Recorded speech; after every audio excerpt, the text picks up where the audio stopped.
Arudasya of the Supreme Lord, who was placed aboard the car. Arat, in front. Adipadavi, on the main road.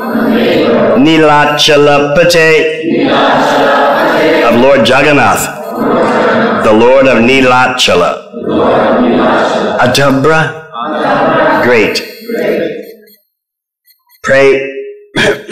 Premaumi, by ways of love of Godhead.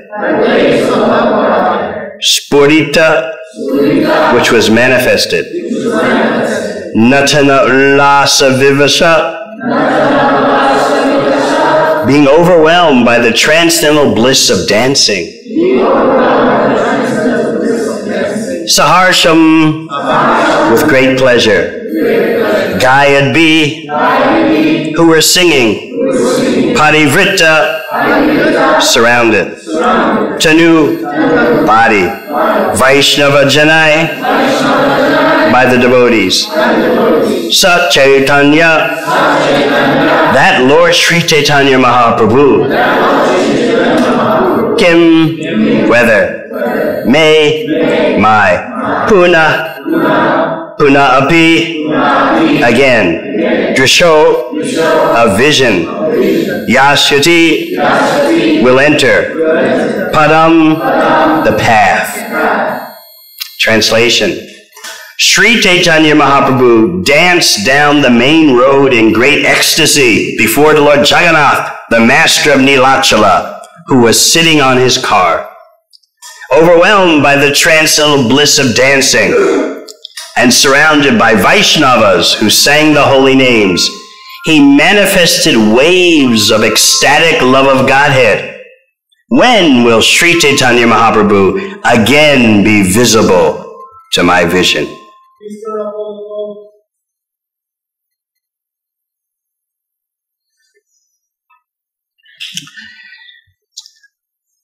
That is Rupa Goswami's presentation to us to focus our attention on Lord Chaitanya's dancing. We'll be reading other verses, and of course, there'll be some purports by Srila Prabhupada. But I thought this would be an appropriate theme for beginning and giving us an avenue through Rupa Goswami into Gaura Lila, because we're Rupanugas, following in the footsteps of Rupa Goswami through Parampara. Manifested waves of ecstatic love of Godhead. And then, to further give you incentive, in case you read the whole chapter very quickly and weren't paying attention, at the end of the chapter, what does Krishnadas Kaviraj Goswami say? And I'm reading this because I found that many devotees haven't read Sri Caitanya Caritamrita. And this is a great loss. Srila Bhakti Siddhanta Saraswati Thakur says that Sri Caitanya Caritamrita is actually Srimad Bhagavatam because there's so many verses quoted from Bhagavatam in Sri Caitanya Caritamrita. So he points out that if you haven't read Sri Caitanya Caritamrita, you don't actually understand Bhagavatam.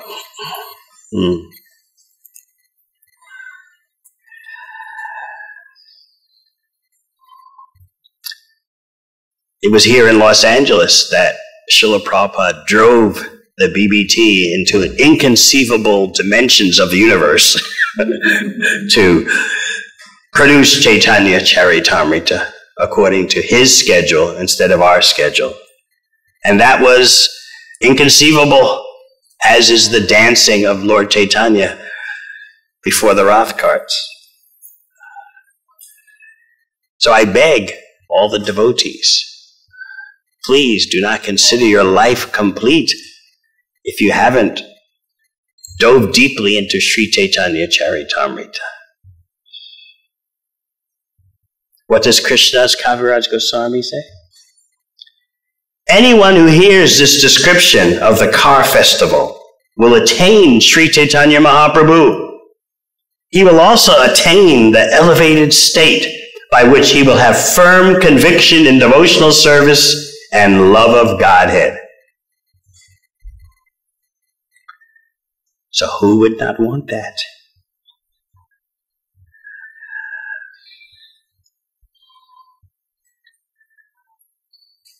Om Gyanatimirandasya Gyananjana Shalakaya Chakshurmilitam Yena Tasmai Shri Gurave Namaha. Jai Shri Krishna Chaitanya Prabhu Nityananda Shri Advaita Gadadhar Shivasadi Gaur Bhaktivinoda. Hare Krishna, Krishna Krishna, Hare Hare, Hare Rama, Rama Rama, Hare Hare. Let's start with the anticipation that ended chapter 12. Anticipation is a very important part of Ratha Yatra, and it's a very important part of love of Krishna. The anticipation of the meeting. Lord Jagannath had been in seclusion for 15 days. This may seem to us not such a mega event, but for Sri Caitanya Mahaprabhu and his followers, this seclusion of Lord Jagannath produced profound transformations. So much so that Lord Chaitanya would leave Jagannath Puri and go to Alalanath because the feelings of separation were so intense. Then, on the day before Ratha Yatra, when Lord Jagannath, Baladev, and Subhadra appeared on the altar again, Mahaprabhu led his associates into the temple. And bear in mind that normally Sri Chaitanya Mahaprabhu would observe Lord Jagannath from afar, from behind the Garuda Stamba, the column upon which sits Garuda. But overwhelmed by feelings of anticipation. And here, in our own little way, we're experiencing anticipation, the build-up this weekend. That build-up is all parampara, as we'll hear from the pastimes of Sri Caitanya Mahaprabhu. He and his associates did something totally unusual and actually against the rules and regulations of deity worship. In the early morning, they went on to the altar while Jagannath, Baladev, and Subhadra are eating their offering. You know here, the deity doors are usually closed, or else there's a curtain covering so you can't see. But Mahaprabhu and his followers violated that rule and just went onto the altar to stare at Lord Jagannath. This went on all morning. From the early morning till noontime, Lord Chaitanya is transfixed, just staring at Lord Jagannath. Finally, his followers at noontime induced him to leave for taking his noon bath and taking lunch prasad. So let us seek to enter into this anticipation. The actual morning of the Ratha Yatra, the next morning, you find the anticipation of being in Lord Jagannath's presence now is augmented by the happiness in seeing the beginning arrangements of the Ratha Yatra. This is very important. I was discussing with Swarvas Prabhu yesterday how Rath Yatra involves so many immense practical organizations and sacrifices. There are managemental hurdles. There are the unexpected that interferes with the managemental arrangements. It's an extraordinary undertaking.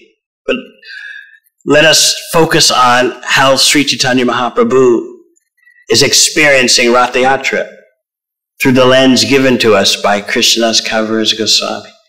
He's happy seeing the arrangements. He's happy seeing the beginning of the Rath Yatra. In other words, the parade hasn't begun.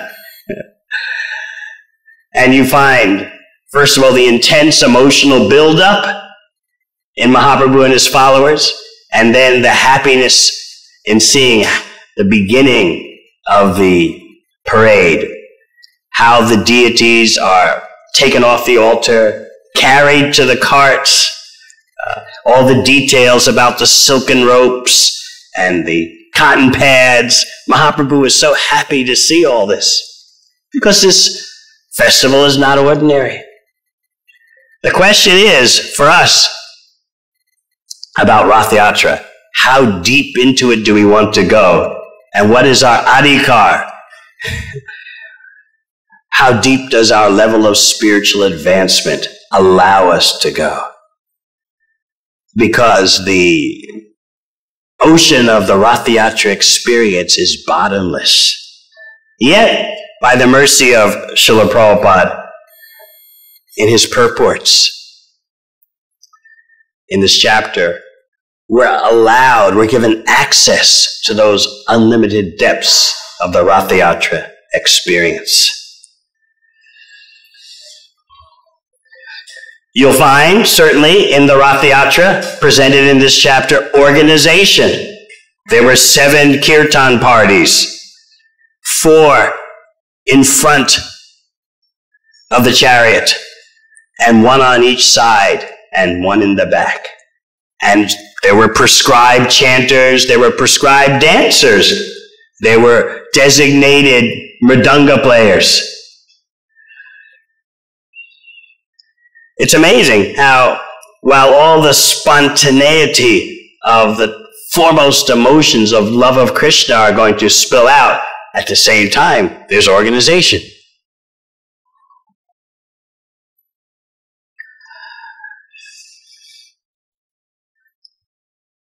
Let's read a purport from Srila Prabhupada. We're jumping here and there because we're not so much in this presentation, I'm not so much focusing on chronology. I'm begging the deities that we may see a slice of the emotional intensity of the event. And that emotional intensity in bhakti is very important, as I'll seek to explain later in the day. The bhakti bhava, the emotions of being a devotee. This is Mahaprabhu's unrivaled contribution. As you know, he's Krishna coming to taste what it's like to be a devotee. In this way, Krishna's status as a supreme enjoyer is complete, because the mystery of bhakti is that the devotee enjoys more than Krishna. That's hard for many of us to understand.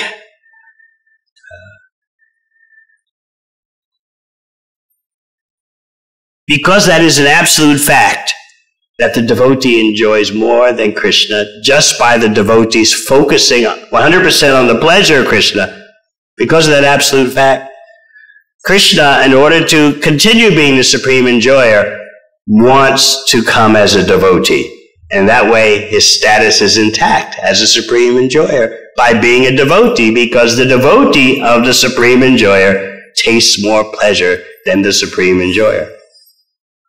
So this is one of the mysteries of Gaur Leela. You can look at the Rath Yatra from various angles.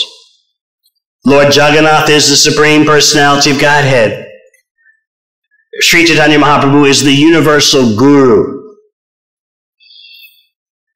Sometimes people say that, well, there's so many opinions on what is the best spiritual path. And people may bring that up as an objection. Why should I take up the path of Sanatana Dharma, Bhakti, Krishna consciousness, when there's so many persons peddling their paths and each one saying their path is the best? But this protest, which can actually become one of anger and frustration, as we see in a purport in Bhagavad Gita, this protest can degenerate into anger and cynicism. We just won't do anything because everyone's selling their wares in the spiritual marketplace. Just forget it all. This mentality is actually symptomatic of rebelliousness against Krishna. Because just see how people live their life. Do you see anyone complaining? There's so many car models out there. There's so many consumer items. How do I know which one's the best? What do people do? They check the reviews. They do comparison shopping. But when it comes to spiritual life, oh, there's so many paths. What can we do? Great excuse, isn't it, for doing nothing? Yet for your sense gratification, you know what the best objects are. You compare, you discriminate. You read the consumer reports. You know exactly what's going on. But we can't make that effort for understanding what is the best way to develop love of God. And then if you say, well, this one says this, that one says that, what does Krishna say? Okay, everyone says so many things. What does the best person say? He says, there's nothing beyond me. There's no truth superior to me. So either we reject Krishna's claims without even investigating them, or if we're fortunate, we think, well, I don't know how many persons say there's nothing beyond me. And here in Bhagavad Gita, we're given a process to verify what Krishna says about himself. And we're given the most sublime spiritual authorities who all verify it's Krishna. Listen to what he says about himself. Just like Arjuna in Bhagavad Gita. It's not only that I'm saying this because I'm Krishna's friend, but Asita Devala Vyasa. And then I'm also saying it, that Krishna is the Supreme.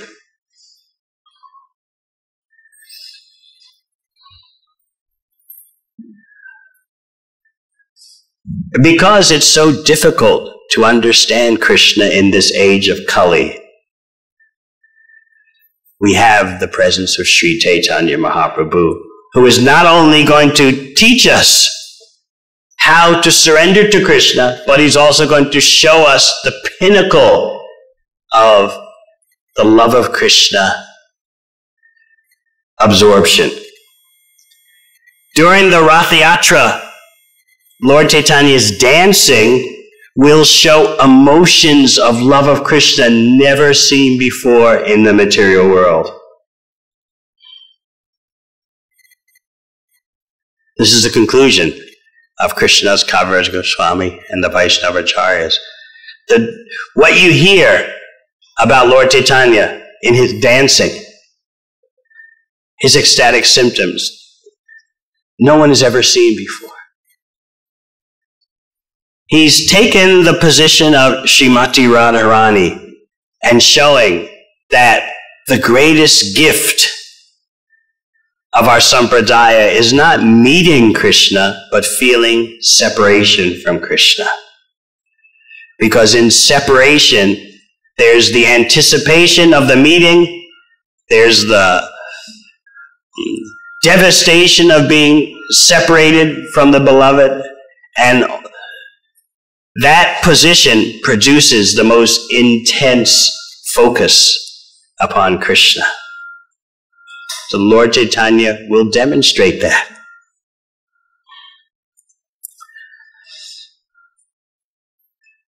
We'll look at text 142 of the chapter.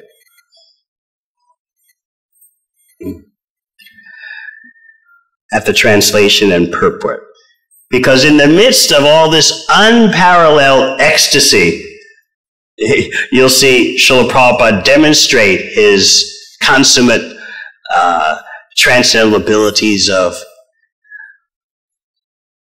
presenting the full spectrum of the bhakti experience. In some purports of this chapter, Srila Prabhupada explains the pinnacle experiences of love of Krishna, the feelings of separation, and what Srimati Radharani, what the gopis are undergoing in separation from Krishna. And in some purports, Srila Prabhupada describes the bodily conception of life, the misery of material existence. Who has ever done like this? I like to say that Prabhupada, in his purports, he plays all the keys of the piano. One purport, it's the most elevated Radha Bhava. The next purport, dogs, hogs, camels, asses. You can't miss such a presentation. There's nothing like it. So let's look at this verse, which introduces us to very divine concepts. Varaha Samudra Jale. Varaha Samudra, the ocean of separation. And then the Kama Tamingala. You know the Tamingala fish, they're bigger than whales. But we're being introduced to the transcendental Cupid in the form of a Tamingala fish. Sri Chaitanya Mahaprabhu continued, the gopis have fallen into the great ocean of separation and are being devoured by the Timingila fish of their ambition to serve you. The gopis are to be delivered from the mouths of these Timingila fish, for they are pure devotees. Since they have no material conception of life, why should they aspire for liberation? The gopis do not want that liberation desired by yogis and gyanis, for they are already liberated from the ocean of material existence. Purport. The bodily conception is created by the desire for material enjoyment. This is called vipadasmriti, which is the opposite of real life. The living entity is eternally the servant of Krishna, but when he desires to enjoy the material world, he cannot progress in spiritual life. One can never be happy by advancing materially. This is also stated in Srimad Bhagavatam. Adanta gobir vishatam tamishram puna punascharvata charvananam. Through the uncontrolled senses, one may advance one's hellish condition. He may continue to chew the chewed, that is, repeatedly accept birth and death. The conditioned souls use the duration of life between birth and death only to engage in the same hackneyed activities, eating, sleeping, mating, and defending. In the lower animal species, we find the same activities. Since these activities are repeated, engaging in them is like chewing that which has already been chewed. If one can give up his ambition to engage in hackneyed material life and take to Krishna consciousness instead, he will be liberated from the stringent laws of material nature. One does not need to make a separate attempt to become liberated. If one simply engages in the service of the Lord, he will be liberated automatically. As Srila Bilvamangala Thakur therefore says, Mukti Swayam Mukulitanjali Sevate Sman. Liberation stands before me with folded hands, begging to serve me.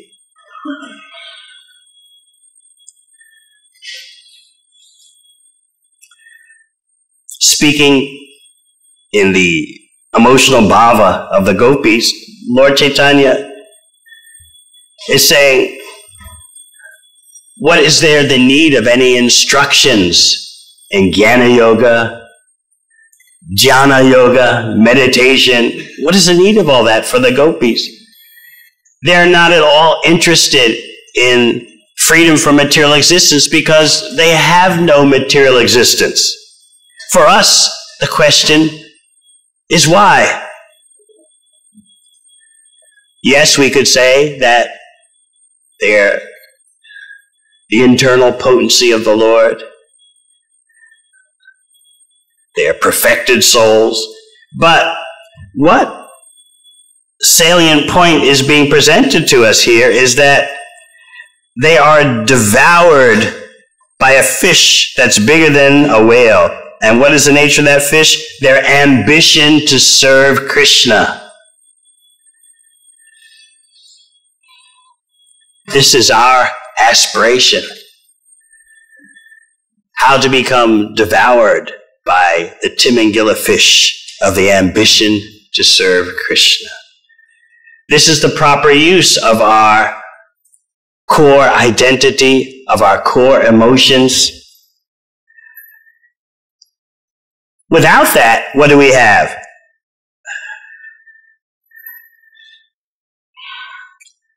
The ambition to engage in hackneyed material life. So Srila Prabhupada asks, if one can give up his ambition to engage in hackneyed material life, did you ever think about it that way? God, I've got an ambition to engage in hackneyed material life. It sounds like a real curse, doesn't it? And it is. We think it's so innocent. I just want some things out of this world, you know. I don't want much, you know. I just want my share. I deserve fulfillment. I'm a good person, not the best and not the worst. I feel that my ship is coming in. All I want to do is connect with some meaningful, momentous experiences in my life. That's all. Is that asking for much? Just a few shining moments is all I ask for. A few magic moments, a few peak experiences, and then I'll agree. I'll give up this body and let the universe take care of me. So this way we think we're humble. Just a little bit of ambition to enjoy material life. What's the problem? There's a big problem. As we hear in the beginning of the purport, the bodily conception is created by the desire for material enjoyment. This is called viparasmriti, which is the opposite of real life. We're hearing about real life in this presentation of Ratha Yatra and Lord Caitanya's dancing and his feelings of separation from Krishna and his pleading with Krishna. Who is Lord Jagannath? Sri Chaitanya Mahaprabhu has taken the position of Srimati Radharani and he's reciting verses to Lord Jagannath, beckoning Lord Jagannath, come back to Vrindavan.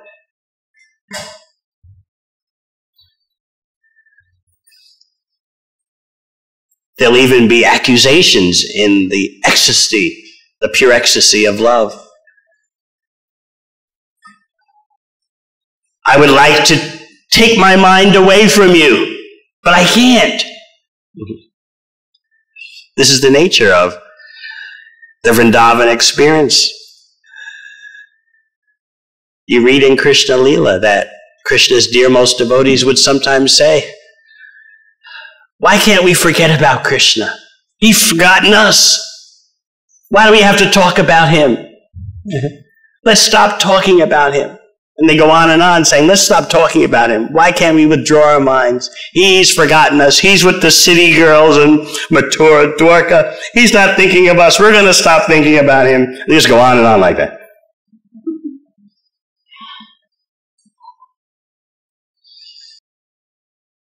Jagannath, this is what's going on. Have you forgotten us in Vrindavan? Won't you come back to Vrindavan? We can't separate our mind from you. In fact, for most people, the mind and the heart are one. But Lord Caitanya, taking the position of Srimati Radharani, says, my mind and Vrindavan are one. And since you like Vrindavan, then please come. Put your lotus feet back in our existence. These devotees don't want to meditate on Krishna's feet. They want to use all their senses in serving Krishna. That is Vrindavan. It's not idle meditation. They want to be dynamically engaged in giving Krishna pleasure. This is the aspect of Gopi Bhava that is so important for us. The burning aspiration to give Krishna pleasure. The ambition to serve Krishna, which in the pure state becomes like a fish bigger than a whale, the Kama Tamingala, devoured by the ambition to serve Krishna. That will replace the ambition to enjoy the material world. We find in this purport Srila Prabhupada making those uncomfortable absolutist statements that sometimes even our own devotees get a little upset with, but won't say it in public. One can never be happy by advancing materially. Like, well, maybe not completely happy, right? But a little, let's be balanced here. Maybe 50% materially, 50% spiritually. But these statements, one can never be happy by advancing materially.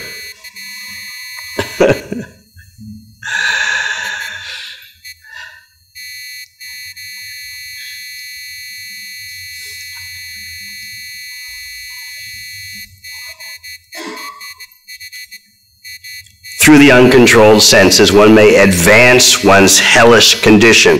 So you're making progress, you're advancing, but advancing in what? You think you're improving your life. This is our problem. By acting as the enjoyer, we think our life will be improved.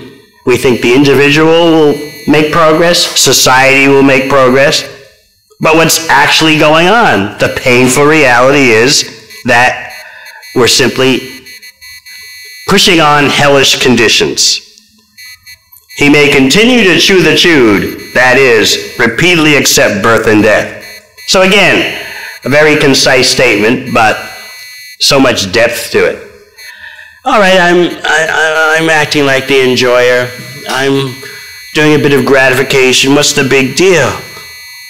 But do we think that by acting in that way, we're accepting birth and death? We're consenting. Yes, let more birth and death come upon me. So the acharyas are teaching us to see the connection between our actions and their outcomes. That is real education. That is real knowledge. This is why Krishna says in Bhagavad Gita that the fire of transcendental knowledge burns. Jnanagni sarvakarmani. It burns away all the inauspicious actions and reactions. Because no longer do we operate under the illusion that by engaging in non-Krishna activities, I'll be happy, there'll be progress, there'll be fulfillment, there'll be advancement. By knowing, by attaining real knowledge, one won't do those things anymore. And also the knowledge is dynamic. It's transformative. Just by hearing about it, you become purified. So you get it both ways.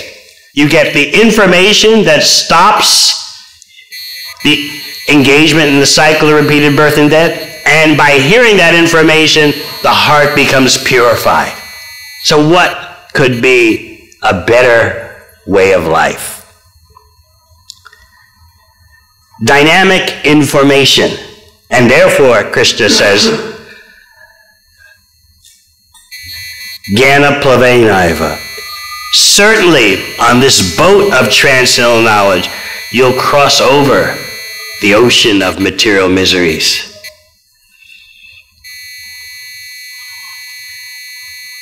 It's quite interesting how in this peak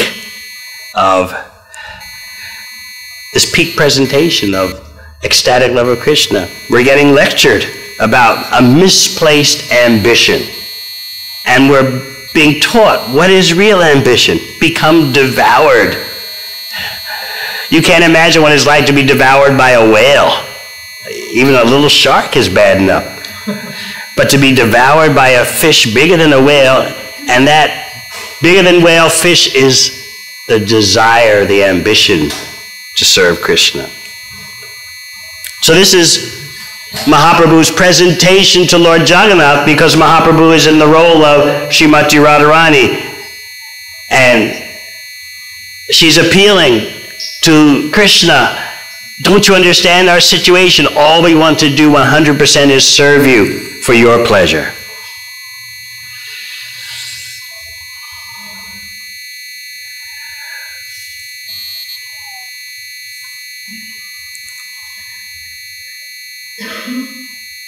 Speaking, representing the Vrindavan atmosphere, Lord Caitanya says to Lord Jagannath, "It is amazing that you have forgotten the land of Vrindavan. And how is it that you have forgotten your father, mother, and friends? How have you forgotten Govardhan Hill, the bank of the Yamuna, and the forest where you enjoyed the Rasa Leela dance?" And then, Krishna, you actually don't have a fault. We know you're the reservoir of all good qualities. You're the perfect gentleman. Yet, something inconceivable has happened. Even though you have no faults, I know there's not even a tinge of fault to be found in you. What's happened? Your mind does not even remember the inhabitants of Vrindavan. So what's the conclusion? This can only be due to the misfortune of the residents of Vrindavan. And Srimati Radharani is speaking in terms of herself as a representative of that misfortune. So first there's accusation, and then there's, but actually you're perfect. There's no fault. So then why has this happened? It's only because of our misfortune. So this is all going on while Lord Caitanya is dancing ecstatically in front of Lord Jagannath. And sometimes in his ecstasy, he would fall on the ground and roll. And when Kaviraj Goswami said, what you would see is like a golden mountain rolling on the ground. And that golden mountain is covered by trees with blossoming flowers of ecstatic emotions. Such poetry.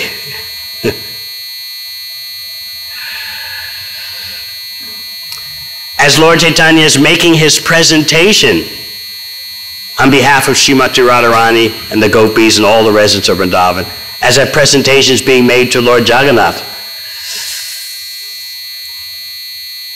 tears are shooting from Mahaprabhu's eyes. But not only are the tears shooting from his eyes, but by his chanting and dancing, all the minds of the onlookers are being sprinkled with love of Krishna. The government officials, the audience, everyone. Their consciousness is being affected by love of Krishna. Once, while Lord Caitanya was dancing in front of the cart, he fell down in ecstasy. Usually Nityananda is there to catch him. Usually the servants, Govinda and Kashishvar, are also there to catch him. But this time, Nityananda was absorbed in his ecstasy somewhere else. Govinda and Kashishvar weren't around. So when Lord Chaitanya falls, who's there to pick him up? King Prataparudra. He picks Lord Chaitanya off the ground, and externally Lord Chaitanya says, "What is this? Oh no, I have been touched by a mundane, sense gratifier, money kind of person. How great is my misfortune." So Prataparudra was scared. Oh my God. But Sarvabhauma Bhattacharya told him, "You have achieved the greatest fortune. Don't worry." Lord Chaitanya, just to teach his followers about the dangers of associating with mundane persons, or persons who seem to be mundane, in the case of Prataparudra Maharaj. He's just teaching an external lesson, but internally he's very pleased with you. So what did Prataparudra Maharaj do that he got the opportunity to pick Lord Chaitanya off the ground when Lord Chaitanya had vowed, "I won't even see a king in my dreams." Or to see him in person. I don't even see them. They don't come in my dreams. And now, Prataparudra Maharaj has such an intimate encounter. So Sarvabhauma Bhattacharya explained that this is all due to Prataparudra's devotional service. That brought about the mercy of Sri Chaitanya Mahaprabhu. So what was that? What was the, how do you say, the crucial focal point of that service? It was sweeping the ground in front of the Rath Yatra cart. Now, I just realized in reading this yesterday that it may seem like not a big deal to us. Well, he was sweeping and the broom had a golden handle? Yeah, I could do that. And he was sprinkling perfume, sandalwood, oil here and there. Yeah, it smells pretty good. Yeah, I could do that. But you have to see the cultural context. In India, a street sweeper is considered the lowest because all kinds of junk and refuge and trash, unmentionables are on the street. So if you look at the situation with non-Western eyes, we can better appreciate the impact. Here is the king. He's got the most exalted post, yet he's sweeping the ground. It just hit me yesterday how we may miss the significance of this and why Lord Chaitanya was so impressed. The king is sweeping the ground with a broom. Never mind the broom has a golden handle. He's sweeping the ground, the lowest occupation. Something done by the untouchables, and he's doing that. So Lord Chaitanya noted that. And by the king's service, such a surrender, that triggered Lord Chaitanya's mercy. What was the first proof of that mercy? Because ordinarily you wouldn't see what was going on.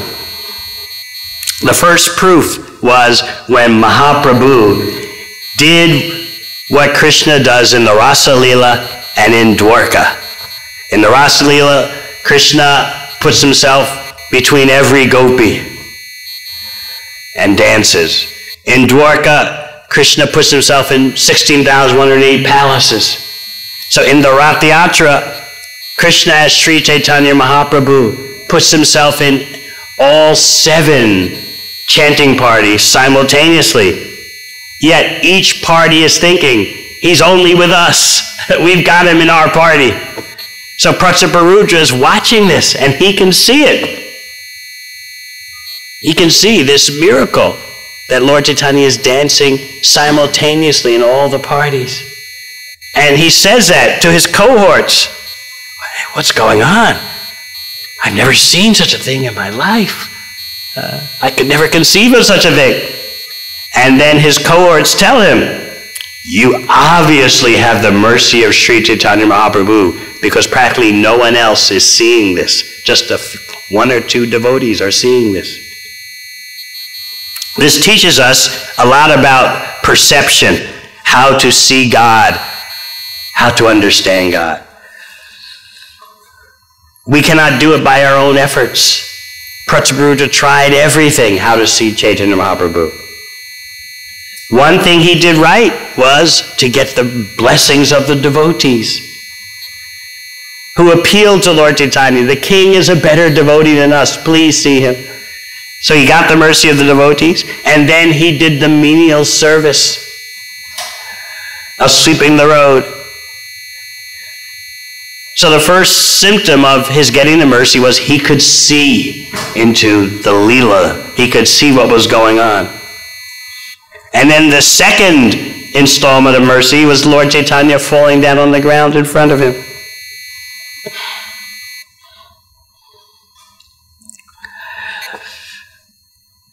Continuing in the mood and position of Srimati Radharani, Lord Chaitanya says to Jagannath, I do not care for my personal unhappiness, but when I see the morose face of Mother Yashoda and the hearts of all the inhabitants of Vrindavan breaking because of you, I wonder whether you want to kill them all, or do you want to enliven them by coming there?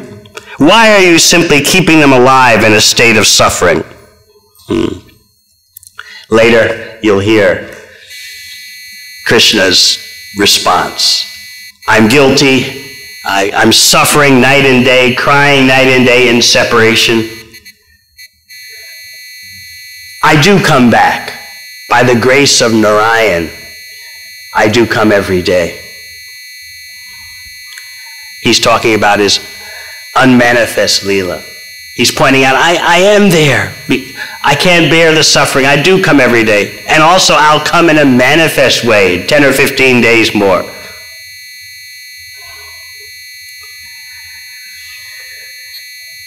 Actually, this chapter can be a little intense to read if you really allow yourself to get into it, because the feelings are so unlimitedly deep, and we're wondering, like, who am I and what do I know? What am I doing with my life? We'll end with Krishna being addressed in this way. My dear Krishna, you are the life and soul of Vrindavan Dham. You are especially the life of Nanda Maharaj. You are the only opulence in the land of Vrindavan, and you are very merciful. Please come and let all the residents of Vrindavan live. Kindly keep your lotus feet again in Vrindavan. Purport. Srimati Radharani did not express her personal unhappiness at being separated from Krishna. She wanted to evoke Krishna's feelings for the condition of all the others in Vrindavan Dham. Mother Yashoda, Maharaj Nanda, the cowherd boys, the gopis, the birds and bees on the banks of the Yamuna, the water of the Yamuna, the trees, the forests, and all other paraphernalia associated with Krishna before he left Vrindavan for Mathura. These feelings of Srimati Radharani were manifested by Sri Chaitanya Mahaprabhu, and therefore he invited Lord Jagannath, Krishna, to return to Vrindavan. That is the purport of the Rath Yatra cars going from Jagannath Puri to the Gundicha temple. Srila Prabhupada ki!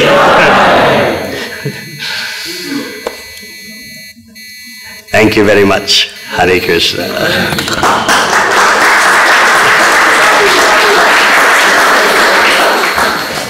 So, we are now asking you to answer the